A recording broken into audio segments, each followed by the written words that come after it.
A people without the knowledge of their past history, origin, and culture is like a tree without roots.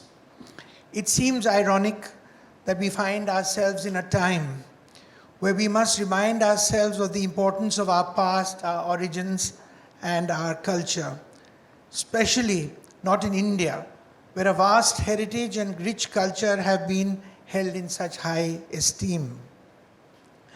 While it is true that many of our traditions have been safely guarded and handed down through generations, there is still much awaiting patiently to be rediscovered. Elements of sustainability and principles of design that have been overlooked because need outweighed understanding. Out of what we believed as a necessity for decades, we ignored these values and altered our landscapes by creating structures that take away far more than they provide. This oversight has cost us some of our most precious heritage. Of that, there is no doubt. However, it has also provided us a valuable opportunity to learn from our mistakes, to regain and adapt age-old principles and techniques to actively affect change. Change that will reshape our understanding of the past and the lessons that we can still learn from our heritage. It has been over 30 years since a valued teacher and an inspired friend gave me a trunk of material that would ultimately lead to Champaner becoming a UNESCO World Heritage Site. And not a day goes by that I do not miss my friend nor recognize the honor and privilege that was placed in my hands and on my shoulders. My work with Champaner has created a connection that goes far beyond architecture and heritage. It has formed a bond that surpasses the tangible and has served as an inspiration in my work, as well as my personal life for as long as I can remember. The wealth of knowledge this place has taught me has encouraged me to think before I act, to feel as much as I see, and to value the importance of environment just as our forefathers before us. My time with Champaner has taught me that the roots of sustainable design, techniques that when blended with modern technology have become the basis for innovation without compromise. The stepwells of Champaner have taught me why water is sacred, not only to our heritage but also to the vernacular, as water bodies are effectively ancient water coolers, utilized in a time before the creation of electricity to cool the surrounding air in an otherwise punishing climate. Champaner's ancient water irrigation systems have taught me the value of water harvesting, which has become a key factor in the modern sustainable building movement.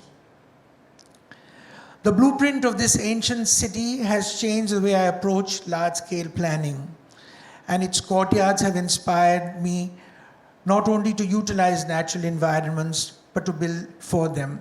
And this is the man who, at the age of 23, asked me one evening in Champaner that could he have 30 years, or could I give him 30 years of my life?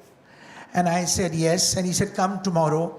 And when I went to his house the next morning, he had died. But there was a huge black trunk of 30 years of his work. And I had promised to make it a World Heritage Site. And exactly 30 years to that date, Champaner became a World Heritage Site. So you have 22,000 years of history with the temple on the top, pre-first century, first, second, third to the 14th century on the hill, and the 15th century onwards at the base of the hill. So that's the sort of way Champaner grew. And ultimately, we were able to make it the largest World Heritage Site in the country. It is 6 square kilometers, it's in white, and the yellow is the buffer zone.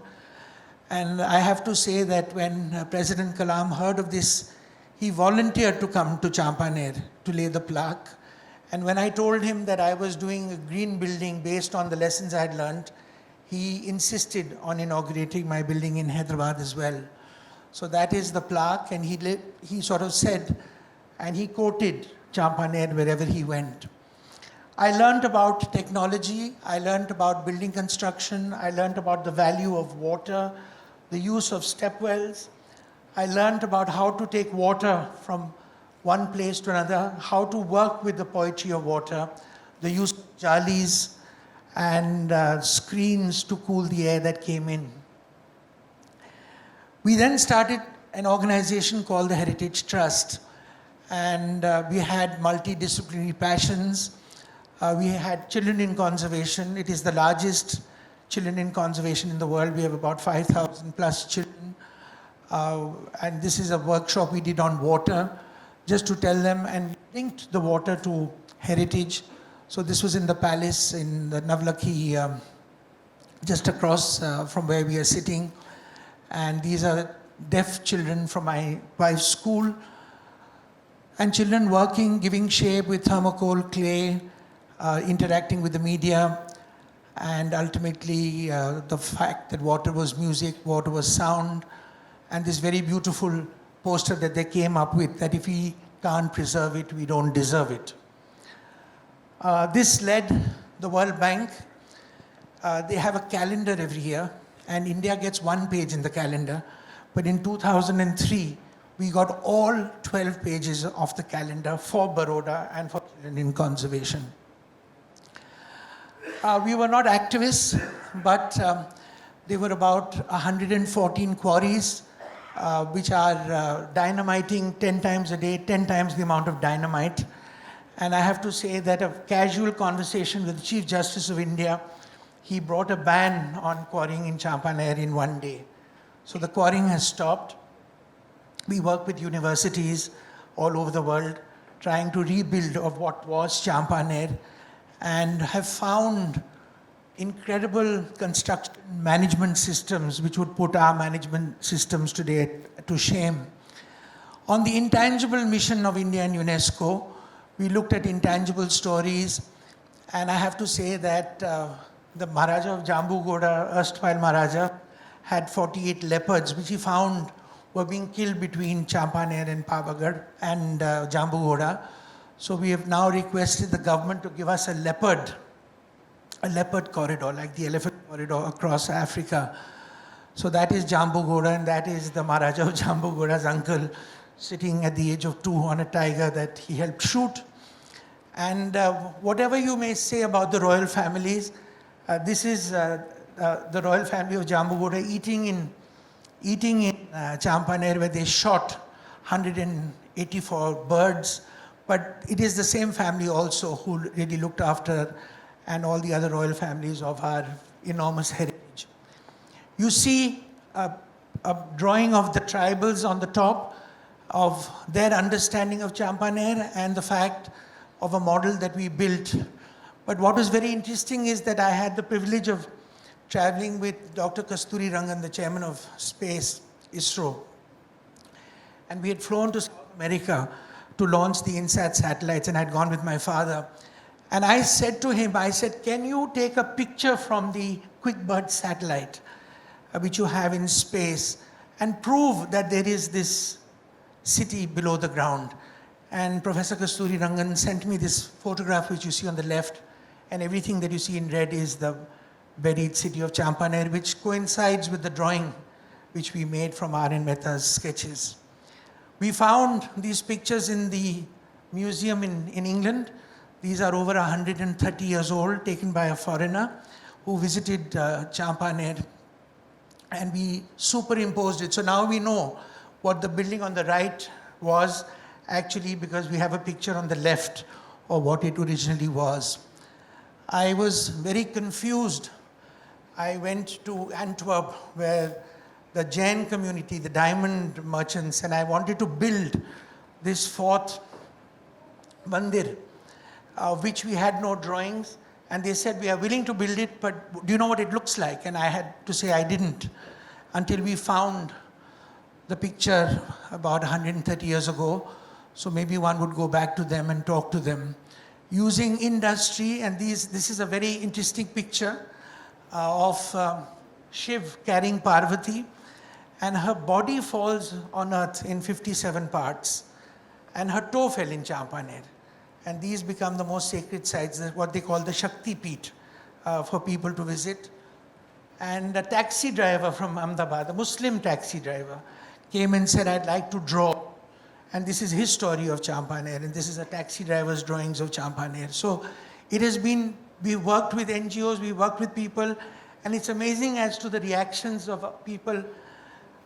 Ultimately, the World Monument Fund in the year 2000 put us on the most endangered list, which I had applied for, and the government of India was wild with us, that how dare we say that anything in India was endangered. But the fact was that the government was not really interested.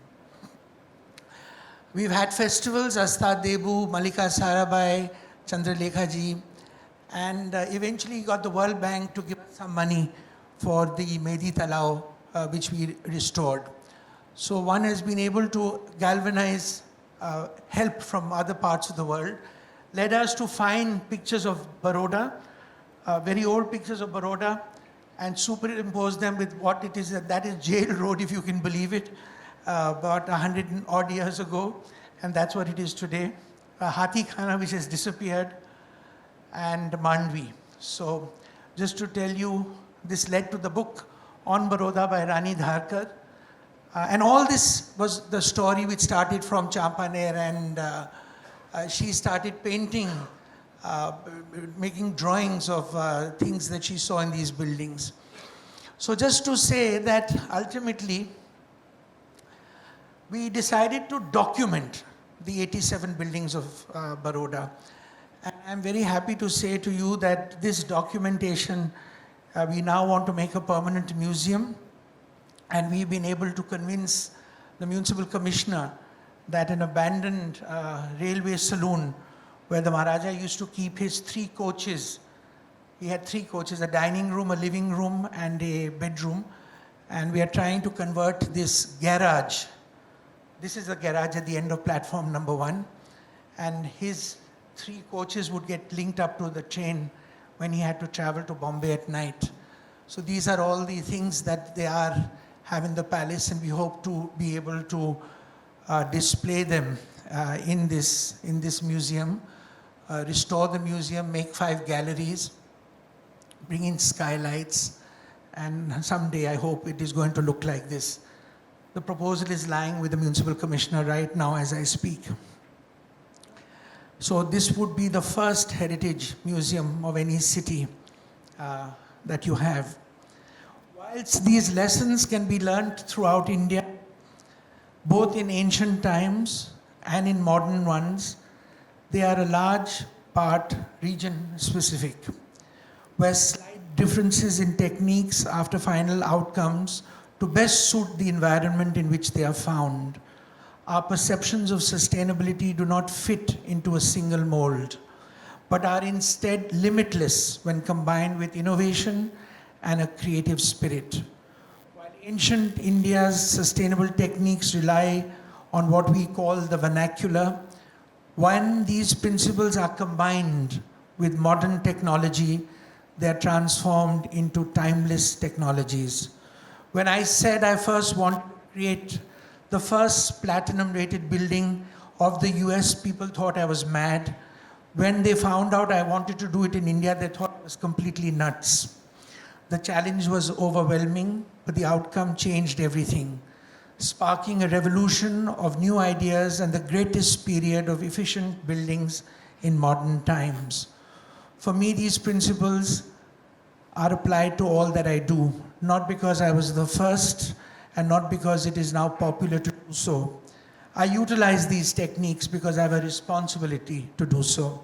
As an architect, it is my responsibility to find and first do no harm, and to utilize practices of sustainability that blend modern technologies with principles we have always known to be true, principles that fuse the best of what we can be with the best of what we always were.